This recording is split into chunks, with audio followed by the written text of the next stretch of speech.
So again guys, welcome again sa aming YouTube channel, Urban Deseret TV. Una po sa lahat, nagpapasalamat po kami sa inyong patuloy na pagtangkilik sa aming mga maliliit na YouTubers. So ang ating pong channel ngayon ay nasa 4,500 plus subscriber na, at yun po ay hindi po namin mararating kundi dahil sa inyong patuloy na pagsuporta sa aming mga maliliit na YouTubers. So maraming salamat po muli. Ngayon, nandito naman po tayo upang magpakita hindi po ng ating kalaman sa pagluluto, pagbe-bake at DIY o everyday task dito sa Inglaterra. Maging tech guy po muna tayo. So ang ating mystery box nito ay related sa ating background. So makikita din dito, meron tayo itong treadmill at ang ating exercise bench. So ito ay binili na exercise equipment ng aking anak kasi sabi nga, health is wealth. So itong laman ng ating mystery box ay related sa kanyang activities na ginagawa kapag leisure time niya at extra time niya. So nahihilig sa pag-exercise na jogging at running. So at mga exercises. So kailangan niya ng monitoring kung ano na nangyayari sa health niya. So itong laman ng box na ito ay isa sa recent edition ng Huawei. So ito ang Huawei Watch Fit 4 Pro. So ito ang kanyang latest edition sa kanilang lineup of fitness accessories. So simulan natin ang pag-unbox ng ating mystery box na ito upang malaman natin ang laman nito at ang kanyang kakayahan. So ito nga pala ay ni-release recently lang last month. So May 2025 ang kanilang latest release nito ang gadgets nito. So yan, box na natin.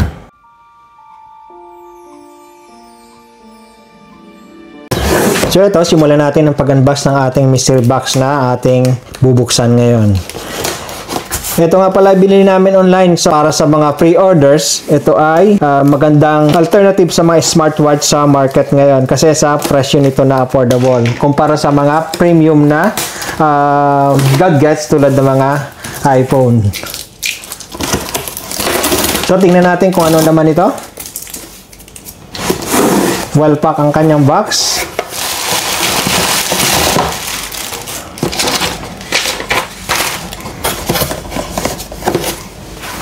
So, meron tayo dito ang freebies na dalawang strap ng ating watch. So, ito yung freebies na sinasabi. At ito yung pangalawa niyang strap na freebies. So, quick link strap siya. So, madali siyang ikabit at tanggalin. At ang kanyang earphone na libre. Ito ang ating final mystery box. Ang Huawei Watch Fit 4 Pro. Ito na ang laman ng ating mystery box na may dalawa siyang freebies na quick link strap at ang kanyang earphone. So ito, buksan muna freebies na strap bago ang ating pinali na watch.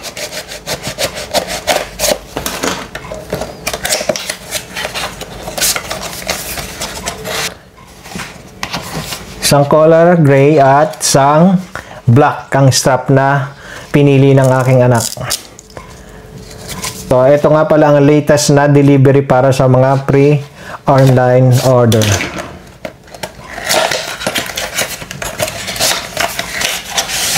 At ito naman yung isang black niya. Napakaganda niya. So, ito naman ang earphone. Tingnan natin siya.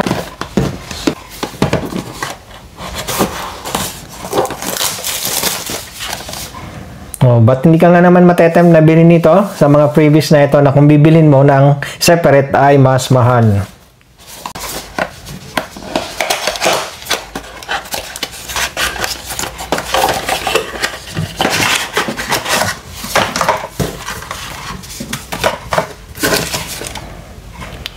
So may kasama siyang manual, so hindi naman natin babasahin siya. Ito siya. Okay, ang ganda niya. So, gamit na gamit ito kapag ikaw ay in the middle ng activities mo, especially jogging or running. Halimbawa, may tumawag sa iyo, so hindi mo na kailangan kuhanin pa ang cellphone mo. So, gamitin mo lang itong bandwidth ng kanyang Bluetooth sa iyong watch. Ito na ang ating main event. Bubuksan na natin ang ating Huawei Watch Fit 4 Pro.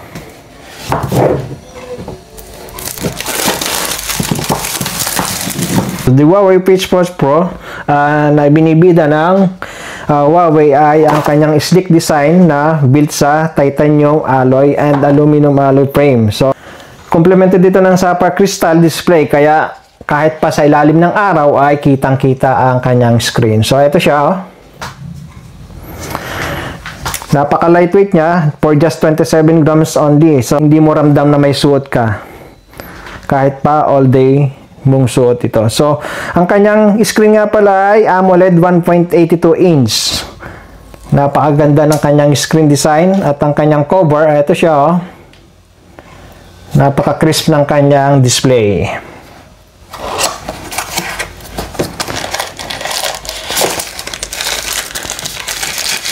At ito ang kanyang charger.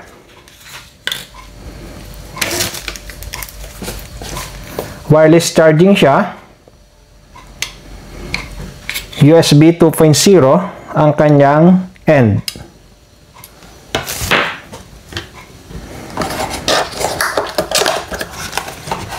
So according to this box, ang kanya ding brightness ay up to 3000 nits.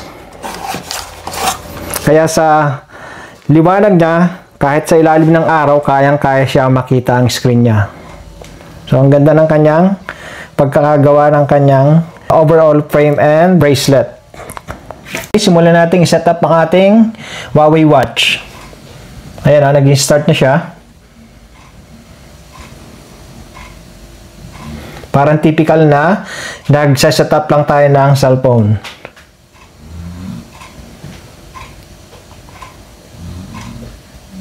Ito yung mga language available niya, kung anong prefer nyo language na gagamitin. No? Dito, meron din tayong Filipino na nakalagay. Oh. Specifically sa ating mga Pilipino. So, dahil nandito tayo sa UK, so ang pipili natin yung UK English niya. Hindi yung English na US. So, pair natin siya sa ating phone. So, meron tayo dito ang Apple phone. So, tingnan natin kung magpe-pair siya ng mabilis. Ang cons niya, according sa mga users na nauna nang nag-review nito ay mahirap siyang i-paired sa ating iOS phone. Mas madali siya sa mga Android. So, ito na. Nakita na natin. Oh, Huawei Watch Fit Pro. Connect lang natin. Okay. Oh, pairing na tayo.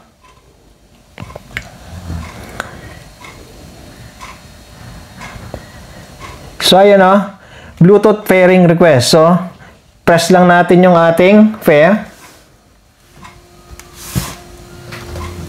And allow. Para mag-setup na sa ating phone. So, okay naman. Ang experience dito, mali siyang i-pair sa ating iPhone. So, ito siya o. O, ayan o. Na-pair na natin sa ating iPhone ng ating Huawei Watch.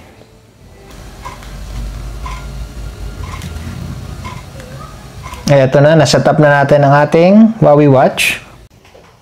Okay, so ang ating overall assessment dito sa ating Huawei Watch Fit 4 Pro, if you are looking for a stylish watch at robust ang design niya, ito ay perfect para sa inyo mga fitness enthusiasts at solid din ang choice na compare sa ating presyo sa mga leading brand na Apple Watch. So, dito sa ating apps, pwede kang mamili ng ating screen profile. So, narito ang mga libreng pamimilian kung gusto nyong palitan ng ating screen profile. So, dito tanggalin natin yung ating plastic protector para sa ating charging point. So, eto, try natin ang ating charger. Kalasin lang natin ang ating bracelet.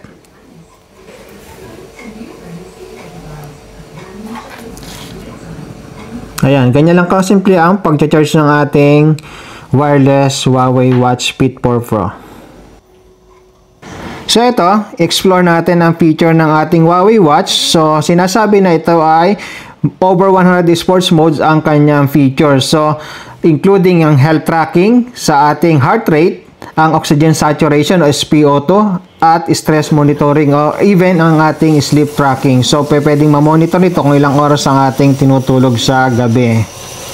At ito ay nag-i-stand out dahil sa kanyang built-in na GPS at outdoor workouts.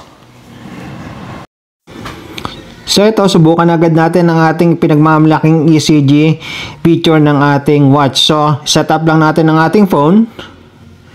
So dito sa ECG, mamomonitor natin ang ating electrical activity sa ating heart. Ito, sundan lang natin ang direction.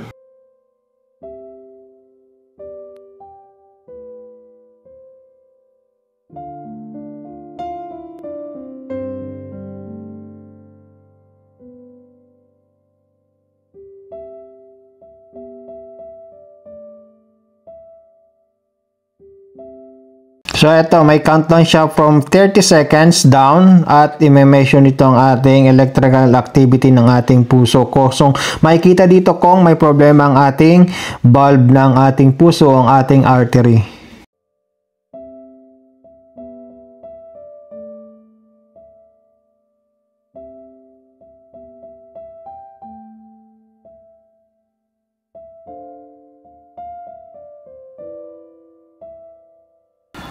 So ito so far, normal lang ating ECG. So magandang balita ito at direct nating ma-check ang ating ECG. So ito, explore pa natin ang ating feature ng Huawei Watch na oxygen saturation at ang heartbeat niya. So set up lang natin siya sa oxygen saturation. Sundan natin ang direction. So ito, in a count of 15 seconds ay mababasa niya na ang ating oxygen saturation sa blood natin.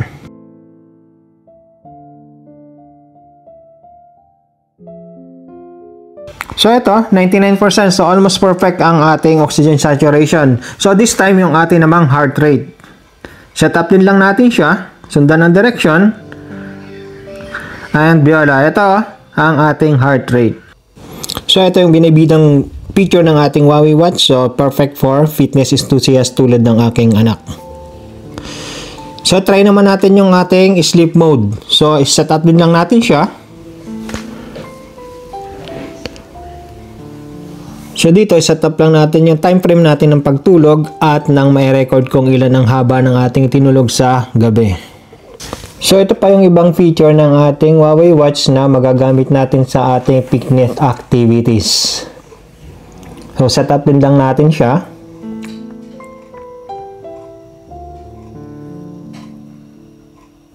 So, habang sineset up natin ang iba pang feature ng ating Huawei Watch Fit 4 Pro, banggitin rin natin yung kanyang cons nito o yung disadvantage ng pagkakaroon ng ganitong klase ng smartwatch. Yung limited app ecosystem at yung compatibility issues nito sa mga iOS devices. So, nandito rin yung limited feature sa mga ibang region. So, hindi available sa lahat ng region yung full capacity feature ng ating Huawei Watch at yung NFC contactless payment. So, hindi ito magagamit doon.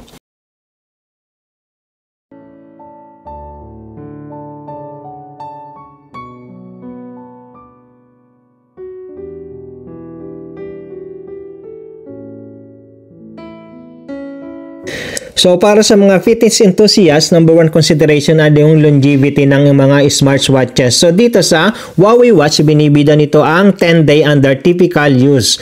At kapag naka-conserve energy naman siya, so battery saving ay nag-aabot siya ng 21 days. So, thanks to 400 mAh battery na nakakabit sa ating smartwatch na Huawei Watch Fit 4 Pro.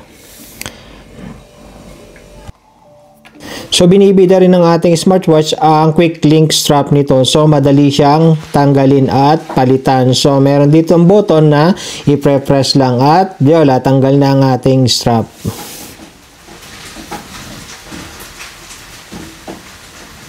Ayan. Okay, approve siya, oh.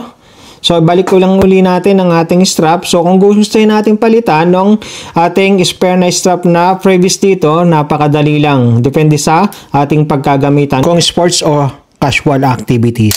Sa ating mga nakitang features at sa pros and cons ng ating Huawei Watch Fit 4 Pro. So, overall, masasabi natin na para sa mga fitness users, enthusiasts ay the best itong investment. So, para sa mas marami pang video ng ating DIY cooking, baking, at everyday tasks dito sa Inglaterra, patuloy po kaming subaybayan sa aming YouTube channel, Elmer Desiree TV. Thank you very much and God bless. Bye-bye!